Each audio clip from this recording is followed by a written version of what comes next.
Are we back at it? Give me a second, guys. You know how this goes. Usually takes a while to get a couple things fixed up. Just gonna get that fixed up real quick, and then we'll go to having. Now, of course, it's 12 o'clock. I'm not going to be too long with this because I know, you guys gotta head on out for the most part. I don't want to hold you up here because it's just doing too much to just put you in that situation. Give me a second here.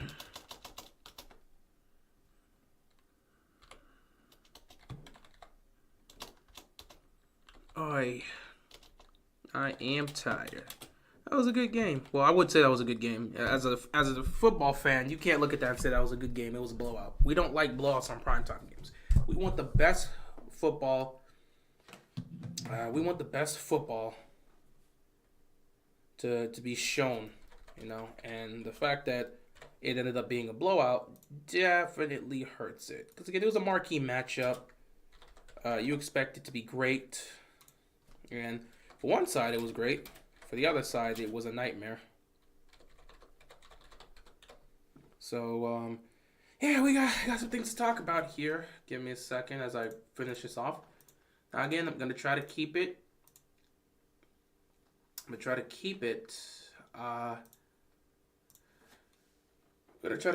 To 30 minutes or less. Doubt it's going to do that because I know some of you guys also going to come up with your own personal discussions. Let me turn this on because there's no heat. I mean, there's no air ventilation on right now, and it's hot. It is hot in here, so yeah. But yeah, we're going to talk about this game. Give me a second as I wrap things up. But although it takes forever for me to get what I need done. I could always try to set it up early on, but when I try to do it with this, it becomes problematic.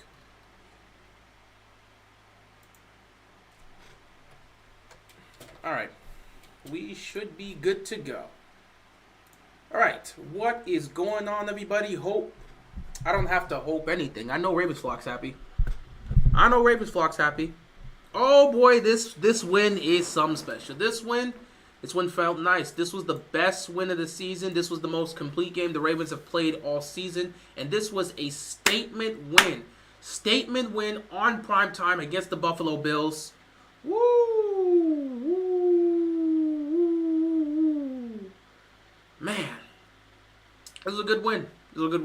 Now, with this win, we advanced to 2-2 in the season. We got a lot of work to do. I don't think it's a situation where we can just take this win and just over exaggerate and be like, oh yeah, we're back. No. We still got work to do. We're back to 2-2. We should be 3-1. We shouldn't have lost to the Raiders. We blew a 10-point lead. We just gotta deal with that.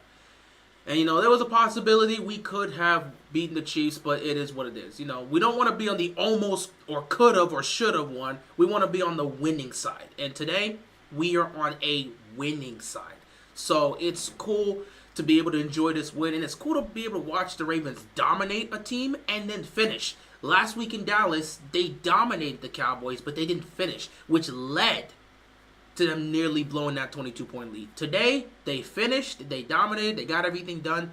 They did what they needed to do. This was a great game. So let's speak on the offense first. Offensively, this is exactly what you want to see from the Ravens offense. Again, I've spoken about this for the last month now, pretty much for the entire season. I have said that the Ravens offense has two people they need to cater to. You have two people on the offense you got to cater to. Lamar Jackson and Derrick Henry. There has to be plays where we run it that benefits Derrick Henry, and there has to be plays where we run it that benefits Lamar. Derrick Henry works best in that I formation, run 12 personnel, put him in the I formation, hand him the ball, let him get a running start. You can toss it to him too. That is where he's most effective. That is how you need to run him. So we need to have moments where we give him the ball and allow Derrick Henry to be Derrick Henry. At the same time, Lamar operates best when he is in the shotgun, when he gets to stand here, take the snap, drop back, look to see if anyone's there. And he also works best here because he could choose to hold on to the ball, fake people off, and take off himself. That's what works best for Lamar. So the offense needs to cater to Derrick Henry and Lamar Jackson. If they can find that balance, they will be an incredibly dangerous team to stop. Because if you've got Derrick Henry rolling and you've got Lamar Jackson doing what he's doing, good luck stopping this offense. Tonight was a prime example of what this Ravens offense can be when you work to the strengths of both Derrick Henry and Lamar Jackson. You work to their strengths and you cater the offense to what works for Derrick Henry at times and what works for Lamar at times. And we've seen the results. This game was great. Now, I still think we've got a little bit of work to do because we're still trying to incorporate the tight ends. But we're starting to see a little bit more progress. That throw to Likely, that was a play that was initiated in this situation. You get more scenarios like that, it's fine. Same thing happened with Mark Andrews, which we probably will have a conversation about Mark Andrews until he gives us some sort of performance because he dropped a wide open pass. But the play action initiating the passing game was showcased there at times. And because of the threat of Derrick Henry, because of what Lamar brings to the table, lanes are going to open up as long as you can spread out the field. And if you're rolling Lamar in a play action, you're going to find guys open. And that's what happened today in the passing game. Now, again, offensively, game kicks off for the Ravens immediately. First offensive possession, first offensive play. Derrick Henry takes it to the house, 87 yards. Touchdown Ravens, up 7-0 immediately. Craziness. Ravens on their second possession, they go down the field again, get to the goal line. Lamar under center, takes a snap, dumps it off, takes a snap, throws it to Derrick Henry. He gets the edge, takes it in, touchdown Ravens. That's a rushing touchdown and a receiving touchdown for Derrick Henry. We're up 14-0. Next possession, we're up 14-3. Next possession, we're going down the field again. This time we get right back to the red zone. Running back, we get down to the red zone. Lamar Jackson throws it. Justin Hill, he runs a nice route, catches it open, touchdown Ravens, 21-3. They were just hitting. There was the one mistake where Lamar did fumble the ball, and if he doesn't fumble the ball, they probably go and score again because they were already in Bills territory. Though that was a situation where the penalties are, and we'll get to that. So it is what it is. We go into halftime up 21-3. We come out of halftime. We start doing some questionable things. Again, the penalties that started happening, which again we will have to talk about again. And we have to punt the ball 3 and out. We get the ball again, another 3 and out. And this time, when we get back on the field, the defense forced a turnover, and we get the ball again. And we get down there. Lamar runs it in himself for the touchdown.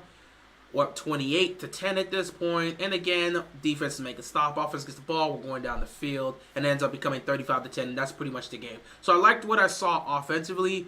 I think Lamar Jackson did have a great game. Honestly, this is really how it should be. I'm going to be honest. This was very similar to an MVP, like 2019 MVP type of performance for Lamar. Because, honestly, because of how much emphasis was on the run, there was a lot of open lanes, and Lamar just took advantage of it. Now, when they sent pressure, he had to make some tough throws. And I think the best throw he made all day was one of those throws that showcases that, yeah, he has immense arm talent. But it's the one Zay Flowers dropped. It was 3rd and 20. This is the thing about Lamar, bro. Lamar makes throws that you'll never understand how the hell he made that throw. Like, it's the type of throw that Mahomes makes, that Aaron Rodgers makes, and you're just like, Lamar just made that throw.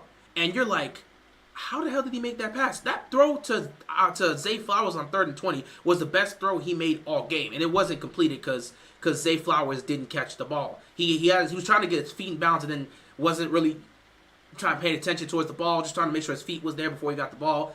It bounces off his hands, incomplete. I don't know how Lamar Jackson got that ball fitted in right there to Zay Flowers. He threw it in the only position. With the defender there, threw it in the only position. I don't know how he got that in there. But that was the best throw Lamar made all game, and it doesn't count because Zay Flowers didn't make it. That right there is an impressive throw. Like, on 3rd and 20 to make that type of throw into that type of tight window, it showcases Lamar does have the capabilities of doing it for the most part. And, yeah, if he has to make those type of throws, he can. I mean, those were the type of throws he was making last season. Like, we haven't seen moments where Lamar's really had to be 2023 Lamar, where he's really standing in the pocket and just having to dice people up. because that was 2023 Lamar. This felt more like 2019 Lamar, and that's just because the running game was so dominant that there was no reason for him to really do much, and there wasn't a lot of opportunities to really do too much in the passing game. And I always tell you guys this: when the running game is dominant, there's no need to throw the football. So people look at Lamar's stat sheet and say, bro, he had 156 passing yards, wasn't anything impressive. But don't let that stat sheet fool you. The way Lamar dominated the game alongside Derrick Henry dominating the game is a big part of why we won. Lamar made fantastic plays in this game. Like I said, the best throw he had made was to Zay Flowers that wasn't caught. The second best throw, he threw it into a tight window to Nelson Aguilar for that third down throw to get it to fourth down.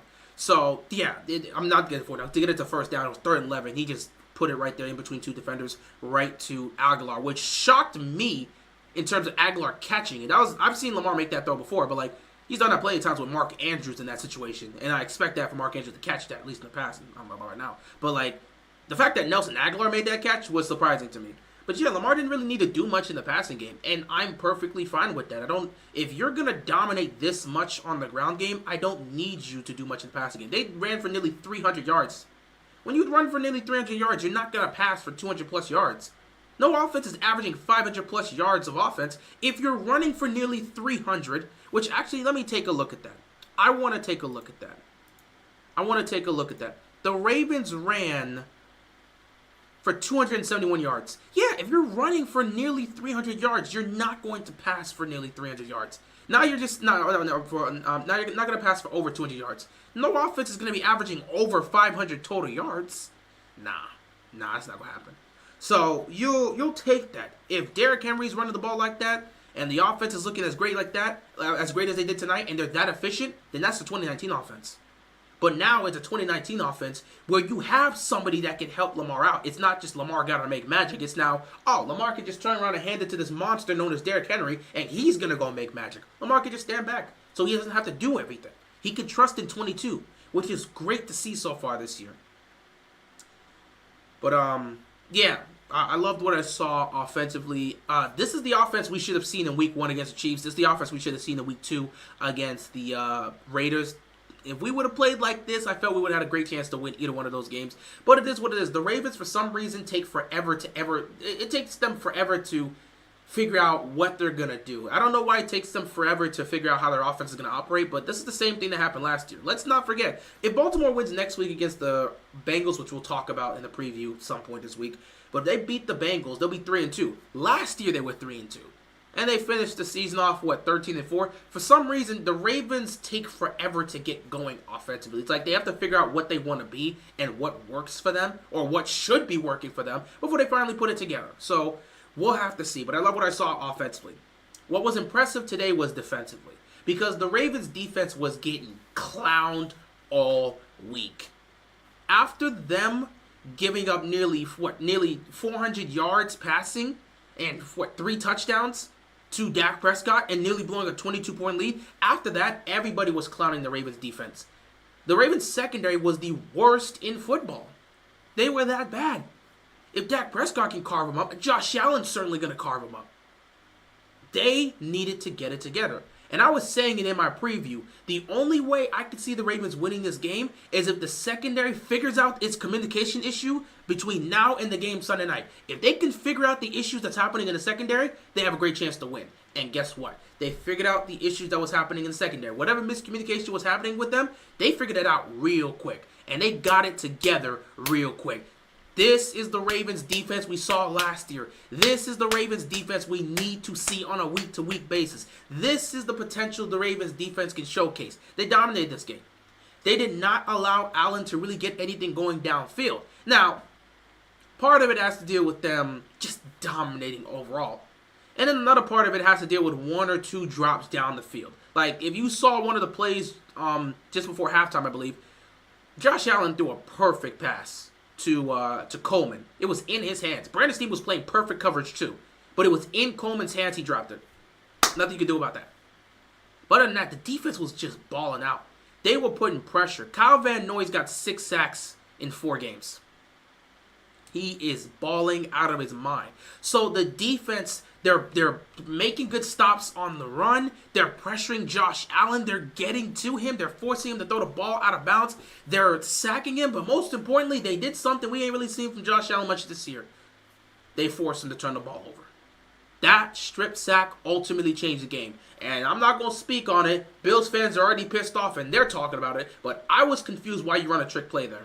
I don't know why they chose to run a trick play. That's not my prerogative. Bills fans, you deal with that. But that trick play basically put the end. It put the end on this game. It wrapped up this game. Because they were at midfield. And I don't know if they would have gotten all the way down and scored a touchdown. But it felt like they could have got at least a field goal out of this. Maybe points were coming out of this drive. And as soon as that strip sack happened, everything went to hell for the Bills. And they could never recover after that. It's like they shut down after that turnover. So yeah, defense pretty much did their jobs. They shut down Josh Allen. Josh Allen tonight was, from a stat perspective, he wasn't impressive. 16 of 29, 180 passing yards, no touchdowns, no picks, a passer rating of 73.9. That's not the Josh Allen you expect to see. That's not the Josh Allen we've seen the first 3 weeks. So that Ravens defense did a great job shutting down Josh Allen. If you get this Ravens defense to perform the way they did today, you'll be fine. Only one criticism I gotta make about the defense, bro. And it's not really about the defense. It's about a young rookie. Nate Wiggins, my mans. We got a lot of love for you. We're glad you're here. We hope you're gonna be the next great corner. And you're doing a good job so far. But my boy, Nate, you've got to get your hands right. This is what we always talk about when it comes to Marlon Humphrey. He'll be in the right place to make the pick, but he drops it. Nate Wiggins had a chance on an interception on Josh Allen. He dropped it. Later on towards the end of the game, he had a chance for a pick 6 on Mitchell Trubisky. He dropped it. Nate, my mans. You're a rook, so we let that slide. But, buddy, you got to get your hands. Get your hands. It's right there, bro. It's in your hands. Get your hands right. You get your hands right, you going to be collecting picks. I know you got the capability of it because you should have had 2 picks in this game. Get your hands right. Get your hands right. That's it. Other than that, defense did a fantastic job. Special teams really didn't have any issues because, Tucker didn't need to come kicking the field goals. We scored 35 points. That was 5 touchdowns scored. We did not need Tucker out there other than for him to kick extra points and do the kickoff. So special teams didn't really get involved in this game. No bad punts by Stout. No muffs. No idiotic plays. Special teams was quiet, and that's what you want to see from them. Don't make mistakes. Last but not least, we got to bring up the negatives. Number one negative, the penalties. It's still happening with the Ravens. The penalties are still happening, and you cannot let these penalties remain. This team has to figure that out. Now, it wasn't as bad as the last 2 weeks, but 8 penalties for 79 yards is unacceptable. They've got to get the penalty situation figured out. They have to. They cannot continue to deal with these penalties. And it's happening a lot on the offense. We're seeing it on holding calls. We're getting it with holding calls. We're getting it with false starts. We're getting it with illegal formation, though there was no illegal formation today. But we're getting it with things like that. We got it with the illegal man downfield. We don't need to see things like that. They got to clean up the turnovers. They clean up the turnovers, they're going to be fine. They're going to be fine. Not turnovers. They've got to clean up the penalties. If they can clean up the penalties, they're going to be fine. The one turnover that's on Lamar, bro, Lamar, you got to protect the ball. I know he was up in the air, and I always say this. Once a player is up in the air with the football, I expect them to fumble it. If the defense manages to get you off your feet, there is no way in hell you're going to hold on to that ball 9 times out of 10. If someone gets any contact with that arm, you're cooked. So Lamar, just try to protect the ball there, but I'm not going to lie. Once a player gets up in the air, it's free money. If the defensive player is aware that they're in the air, they just punch it out. Because as soon as they get in the air, the player is now trying to land without hurting themselves. So now their focus is on landing, which means they're going to soften up a little bit on that ball, which means if you can punch it out, it's a wrap. Anytime, go look at it. A lot of times when you see players up in the air, fumbles happen due to those situations, especially if the defensive player is aware and just knocks it out of their hand. So yeah, Lamar on that turnover, it was unfortunate. Same with Josh Allen's turnover. I don't like it was unfortunate, but it happened. It is what it is. Other than that, people still pissed off at John Harbaugh. He had a dumb moment here, which again is going to add to another reason why people want John Harbaugh gone. But I don't think it's going to be strong tonight because the Ravens dominated. But the Ravens, got charged with a timeout because on a play, I think it was a 4th and 2 situation. Marlon Humphrey went down. He wasn't injured, but it seemed like he was just trying to delay or trying to delay to just buy some extra time for the defense by saying it was an injury. So because he went down, and the Bills called a timeout too, but because Marlon Humphrey was down, it was an injury timeout that was charged to the Ravens. So the Bills kept the timeout. The Ravens ended up getting charged with a timeout. And now it's 4th and 2. And for some strange reason, despite the fact that we had already been charged with a timeout, John Harbaugh decided to call a timeout again, which you can't do. That's a penalty.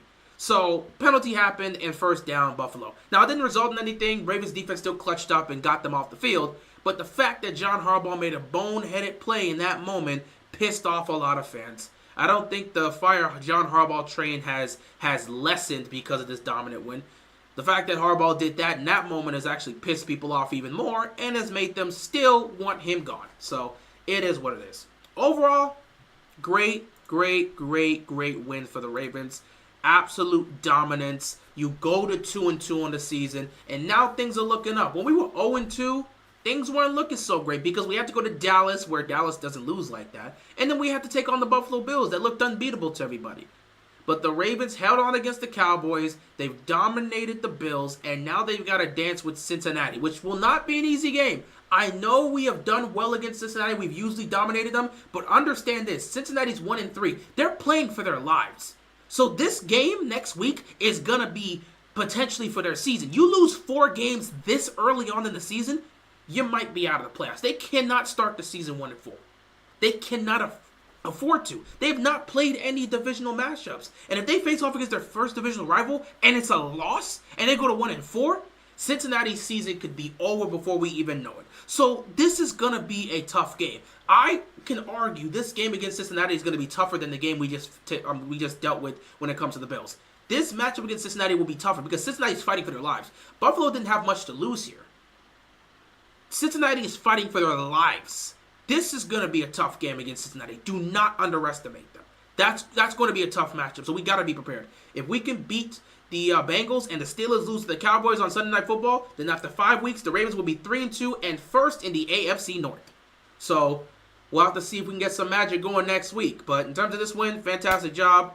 Guys did their job. I liked what I saw from Todd Monk in his play calling. Todd Monk was pissed off in this game, and he made a play call. He was pissed off, and he called the game like he was pissed off. This is the offense we want to see. Please keep your foot on the gas pedal, Todd. I know you want this. Lamar wants it. I don't care what Harbaugh's telling you. Keep your foot on the gas, Todd. Keep your foot on the gas. This is what the offense can be if you can keep your foot on the gas. Great there. Defensively, got to give credit to Zachary Orr. He called a fantastic game. Like I said, give the guy some time. Everyone's like ready to down him when it's his 4th game as a defensive coordinator now. Give this guy time. We gave Mike McDonald time. You can't give Zachary Orr time. You've got the talent on defense. It's all about communication and getting them in the right place and utilizing them, disguising the coverages. Give him time. He's just got here to do. He's doing the job for the first time in his career. Give him some time to get it in order. He's going to be fine. I liked what I saw from Zachary Orr's defense today. This is what you wanted to see. It's exactly what you wanted to see. So I'm glad to see that. Last but not least, I guess, if there's anything extra to speak of, we could talk about the offensive line.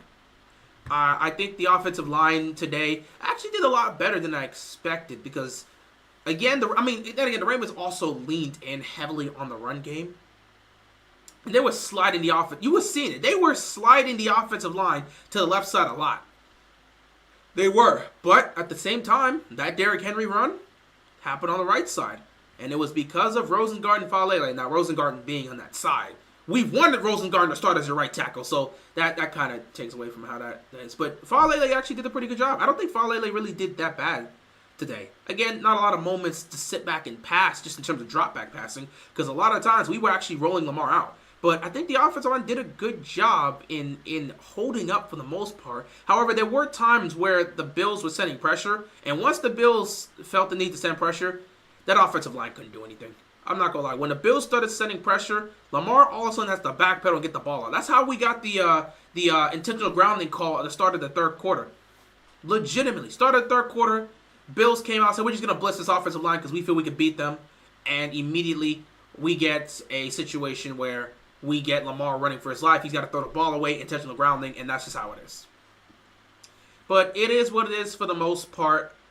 We still have questions for this offensive line, but I think they did a better job. Now, there was no Voorhees here, and I think Makari did a pretty good job or a decent job in terms of, blocking on that left side. If Alele did well, I feel Rosengarten should be starting, so him doing well helps me out. And Ronnie Stanley. I mean, at some point, we do have to give him credit. 4 games in, Ronnie Stanley has not been a problem. 4 games in, Ronnie Stanley has not been a problem. The dude's 100% healthy, and he's back to looking like the guy we paid him to be. So, hey, man, we got to see it throughout the stretch of a 17-game season. But through 4 games, Stanley, there's been no issues with him. Through 4 games, there's been 0 issues with Ronnie Stanley. Has anybody called Stanley's name out since week 1 with the penalties? Stanley's been great. So, he's been great. You got one of the best centers in Lindenbaum, so you knew he was going to be fine. And then you give credit to Rosengarten, Falele, and Makari for how they performed. Overall, I think the offensive line did well. Also, shout out to Justice Hill because he had a great game, and he really has come a long way from 2019, bro. He has come a long way from 2019 when he was drafted, and he's now this offensive Swiss Army knife. We'll use him in the run game. We'll use him in the receiving game. So it's great to see overall. Just glad to have this win. Just glad to be 2-2. Just glad to be able to dominate the Bills because Bills fans were running their mouths, not only just this week, but they've been running their mouths for months about how Josh Allen should have got the MVP over Lamar Jackson. He had an opportunity to prove it on Sunday night. Lamar outplayed him. It is what it is. You take it however you take it, Bills fans. But yeah, that's pretty much all I've got to say about this game. Obviously, we will be having our Week 4 therapy session. Now, I must apologize. We were unable to have our Week 3 therapy session. I had completely forgot when I said I was going to have that weekly therapy session. I probably should have tried to fit it in Monday before the Monday Night Football game between between the Commanders and the Bengals. I should have probably done that therapy session right there. But that was my fault. I had forgotten because I wanted to do my therapy session for Week 3 on Tuesday. But I forgot. I was getting my wisdom teeth taken out on Tuesday. So there was no way I was going to get my wisdom teeth taken out and then I could come sit here and do a therapy session. I couldn't talk on Tuesday. So there was no way I was going to be able to do that. So unfortunately, Week 3, we were not able to have a therapy session because I had to get my wisdom teeth taken out. I'm fine now, so we will be good to go for Week 4. And the therapy session will be very relaxing because it'll just be a space for people to empty out any small major issues, but it'll also be a good place for people to empty out any comments that they saw. I know this therapy session in Week 4 will be talking about certain aspects of the team that we could work on and John Harbaugh still needing to be fired. But there's going to be a bunch of people just talking trash about the Bills, about how they were running their mouth, and now they got humbled. So, should be fun. But that's pretty much all I got to say. I'm going to read some of these comments before I head on out because it's 12:30 and I ain't going to keep you here that long. Finally, a mostly complete game, pretty much. The Bills fans talked a lot of crap this week. Hold this L. Absolutely. What a boring, disgraceful game for football fans. For football fans, it was a boring, disgraceful game because of one half. If you were watching the Ravens were playing great. The Ravens were playing great. Love what I saw from the Ravens. But the fact that the Bills just couldn't get anything going consistently, that ultimately ruined the game. And you expected more from the Bills, so they disappointed. But they got dominated. It happens. You just don't want that to happen on Sunday Night Football because we usually expect it to be great. For all the arrogant and obnoxious Ravens fans, your team is 2-2 with a 1-2 conference record. I don't think anyone really should be arrogant right now in terms of Ravens fans. We shouldn't be arrogant right now. We're 2-2. If we were sitting here 3-1 or 4-0, by all means, we could talk our talk because that means we would have beaten both Mahomes and Allen. But we're 2-2 on the season right now. We don't have any time to talk. Maybe down the line of the season when we're sitting here at over 500 and looking good. But right now is not really the time to run our mouths because we are 2-2. We should be at least 3-1, bare minimum. But it is what it is at the end of the day. You take what you could take and you move on from it. People are excited they actually played a close to complete game. They're a toe tap in the game where they blew the game to the Raiders. Didn't do anything. I mean, that's true. They were very close to being 4-0, but a lot of teams are very close to being undefeated. It is what it is. Harbaugh still needs to go. That still is the mentality I see a lot of Ravens fans still having. The guys played much better from last week. Absolutely. They played great, and they closed out great. They timeout gaff. The timeout by Harbaugh. I don't even know what that was. That was bad. Mark Andrews is washed. Man, I was sitting there and I saw him drop that pass. I walked out the room. When I saw Mark Andrews drop that pass, I walked out the room because it hit me, man. Dog, Mark Andrews, man, he may not be the same. He better start, we need to see something from him, bro. Start running some plays for Mark Andrews, but he got to redeem himself. He can't be a wide open. Dude was wide open, and there was so much space. He could have got first down and more. Mark Andrews could have had at least a 20-yard gain on that, and he just, oh, God, Mark Andrews. He might actually be washed. Andrews needs to stick to blocking. Likely is that guy. Hush. Andrews, bro. We're getting the wash allegations here.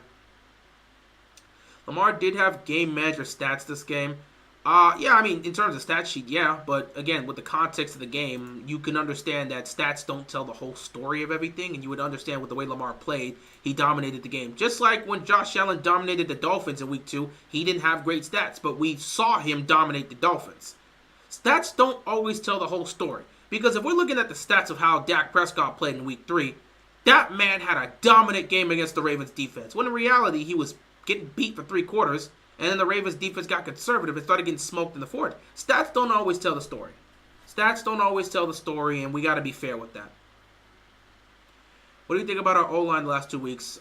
They've been doing a good job. Keep it up. Keep improving. Some issues here and there, but keep improving. And the penalties need to stop. They got to figure that out. I find it funny how Bills and Ravens fans are arguing who's the better quarterback between Allen and Lamar. It's useless. Both are top 3 quarterbacks. It's been a dumb argument for years now, and I'm tired of it. I already said it. We know what the big 4 is. Mahomes is number 1, but 2 through 4, make your choice. Lamar, Allen, Burrow. That's the big 4. That's the big 4. So it don't matter who's better or what argument you want to say. They're 2 of the best quarterbacks in the league. I don't care. We know what the big 4 is. I'm not here to have any sort of argument or discussion. The big 4 is the big 4. You can sit back and argue, this one's better than that one. I don't really care. As long as you have one of the big 4, you've got a chance to win, no matter what the circumstances. Both are better than Mahomes so far. Mahomes is playing like trash this year, and they're 4-0 despite the fact that he's playing trash. Mahomes has been somewhat average for his standards. In fact, you could probably say below average for his standards, and they're 4-0, and they're dealing with injuries. Which tells me that Mahomes is still going to find a way to get to January. And come January, Mahomes is going to play a perfect football game. And they're probably going to make another run to the Super Bowl. I don't care about Mahomes is a 3-time champion. He could look like trash and they're still winning games. I don't care what Mahomes' stats are at this point. What does he have to prove? He's chasing Brady. I guess if you want to sit back and say he's playing poor in comparison to how Brady would look at this point. But Brady had bad stretches. There were times where Brady wasn't playing well, and they still went on to be successful in the playoffs. I'm not really worried about how Mahomes is playing right now because the Chiefs keep winning. So it don't matter. And we could blame it on the refs, yada, yada, yada. No one's going to care. No one's going to care. They're going to keep winning games, man. It is what it is. What do the Ravens and Bills have in common? They both are afraid and can't beat Patrick Mahomes. They're not afraid of Patrick Mahomes, but they can't beat him. That's a different question. Being afraid and can't beat are 2 separate things. They're not afraid of Patrick Mahomes.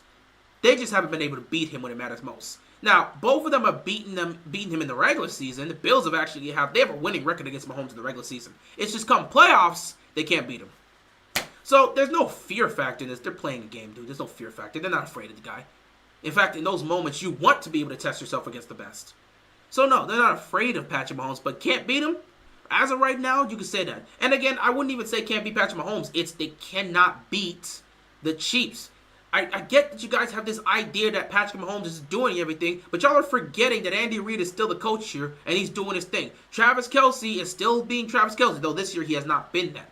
And most importantly, why isn't anybody talking about the Chiefs' defense? The Chiefs' defense is literally the reason they won a Super Bowl last year.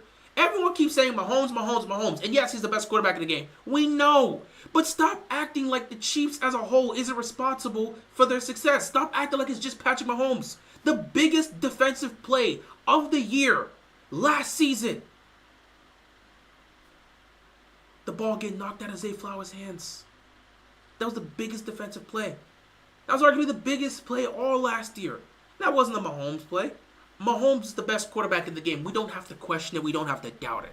But let's stop acting like it's just Mahomes out there with nothing. It's not. Give credit to the defense. Y'all acting like Chris Jones isn't there on the defense. He's one of the best defensive players in football. And we're going to act like he's not there. Crazy, crazy. It's a team game, guys. Give credit to the team as a whole. Stop acting like Patrick Mahomes just beating teams by himself. He's not. He's the best in the game. No question. But he's not beating these teams on his own. You have to have Spags' defense doing what they're doing. Give credit to Chris Jones. Give credit to that defense. Give credit to Spags. Stop acting like it's a quarterback-only game. Lamar did not win this game by himself. Lamar did not single-handedly dominate the Bills. Lamar did his thing. Derrick Henry did his thing. The defense did his thing. When Josh Allen smoked the Jaguars last week, it wasn't Josh Allen doing his thing on his own. That defense was cooking Trevor Lawrence. It's a team game, guys. Stop acting like the quarterback's the only one that's doing anything. Marcus Williams is still trash. Marlon locked up this week, though. Marlon's been having a great season. Y'all just been getting on his case because of the podcast and the defense was looking bad. And it wasn't even his fault the defense was looking bad, which is funny. Because if you look at it, Marlon Humphrey's been playing he's been having a great season so far. He's been playing great football. But y'all blamed it on him because I know he's one of the leaders of the team, and you can't be out here on the podcast lead these guys. Roquan's a leader too, and he hasn't played well. Tonight he did. But he hasn't played well through much of the season. But y'all got on Marlon's case as if he was the one responsible for the secondary looking that poor. Even though he wasn't giving up big plays. It was all in the middle of the field. Go look at the safeties. Go look at the play calling there. Also, the defensive coverage is there. That was not Marlon Humphrey's fault.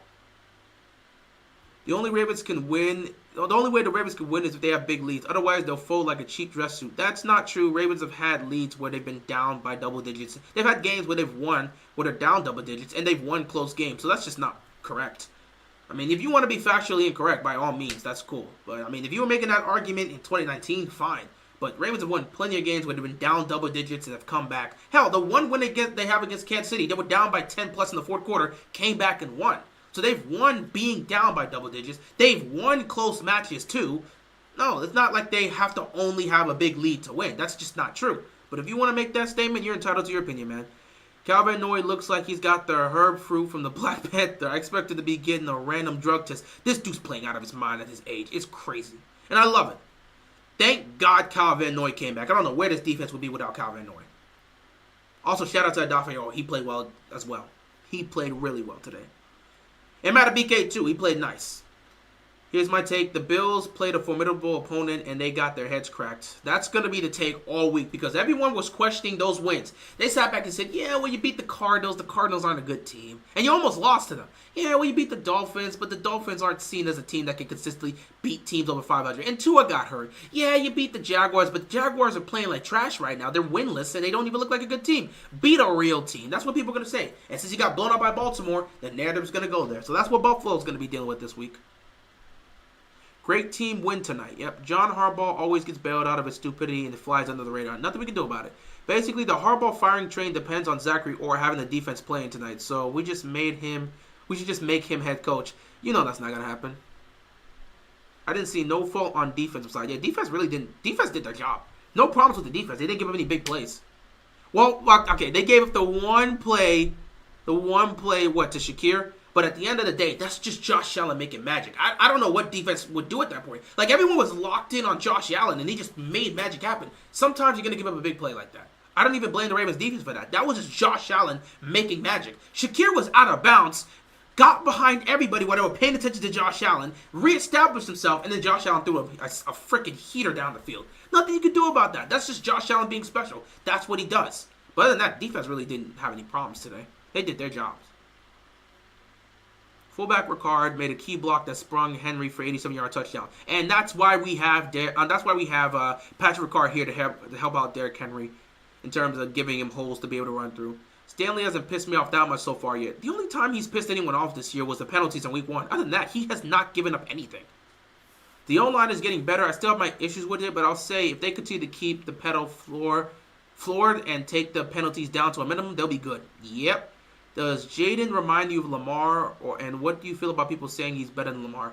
Yeah, Jaden Daniels reminds me of a young Lamar Jackson. I said that. And how do I feel about people saying he's better than Lamar? Dude, we established this. I don't even know if I have the tweet. I tweeted it out. Gowie talked about it as well. Shout out to him. Dude, anytime we have some sort of dual threat quarterback, the first thing they do is compare him to Lamar. Lamar's the standard. He's the greatest dual threat quarterback in history. He's the standard. So anytime you get a new guy on the block that's a dual threat quarterback, who do they immediately compare him to? Lamar. When Justice Field first came out, It was compared to Lamar. When Kyler came out, I saw Kyler versus Lamar comparisons everywhere. Every time a dual threat quarterback gets in the league, they point to comparing him to Lamar.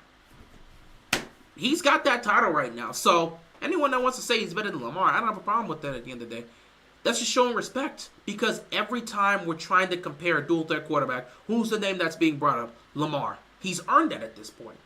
So if you want to compare your dual threat quarterback to Lamar Jackson, I'm cool with it. At that point, it's a sign of respect to me. So you're free to say whatever you want to say. But like I said, Lamar's established. He's a 2-time MVP. He's going to be a Hall of Famer one day. It just depends on whether or not he's going to be a Hall of Famer with a championship or not. It is what it is. Harbaugh is a student of the famous Greek philosopher Mediocrities. That's wild. A nice convincing win. Now time to put the Bengals season to an end. It's going to be a tough one in Cincinnati this week. Mahomes and Kelsey don't even pay attention till week 10. Yeah, they're not concerned. They're not concerned. They're 4-0 right now. They're not concerned. I can tell you Mahomes doesn't like the fact that they're not playing well offensively, but he believes they'll get it together. And as long as they're winning games, there'll be no problems. They'll figure it out as the season goes on. They'll figure it out with these injuries. It is what it is. Shout out to you, loyal to Houston. Yeah, we showed up tonight. You guys showed up in the biggest moment against the Jaguars. Nice game-winning drive right there. You guys looking nice. We'll have to see you down the road. It'll be an interesting game. Justice Hill earned his extension and a bonus. He's been great. His development since 2019 has been fantastic, and I love what I've seen from him. I hope he keeps it up. All right, guys, it's been 40 minutes. I can't keep you guys here much longer. I'm not going to be here much longer. Let's cut it here. We'll have our therapy session tomorrow probably. We'll continue to talk about this, and we'll get ready for the Bengals game. But yeah, Ravens dominate the Bills on Sunday Night Football. Fantastic performance all around. We want to see more of that from the Ravens. They make a huge statement on Sunday Night Football. Fantastic. Nothing else really to say here. I'll probably see you guys tomorrow or maybe sometime down the week. Are you going to stream the Bengals? Unfortunately, I won't be streaming the Ravens-Bengals game this week because I won't be home on Sunday. But I'll be sure to talk about it once the game ends. So I won't be here for... Actually, I got to say it. Let me see. Just to put it out here. No, that's not what I'm looking for. There we go. I won't be here to stream the Bengals game. I won't be here to stream the Bengals game, but the following week with the Commanders, I'll be here to stream that. And of course, the Buccaneers game on prime time, I'll be here for that too. But I will not be here next week for the Bengals game. However, we will talk about it afterwards and we'll discuss it. So, yeah, it'll be fun. With that being said, guys, enjoy your night. Enjoy the victory. But understand there's still plenty of work to do. You're 2-2. No time to celebrate. Gotta focus. Our goal is to get back to 500 and then continue to thrive from there. Continue to take those next steps forward and we will be fine. With that being said, guys, enjoy your night. Stay safe. Peace out.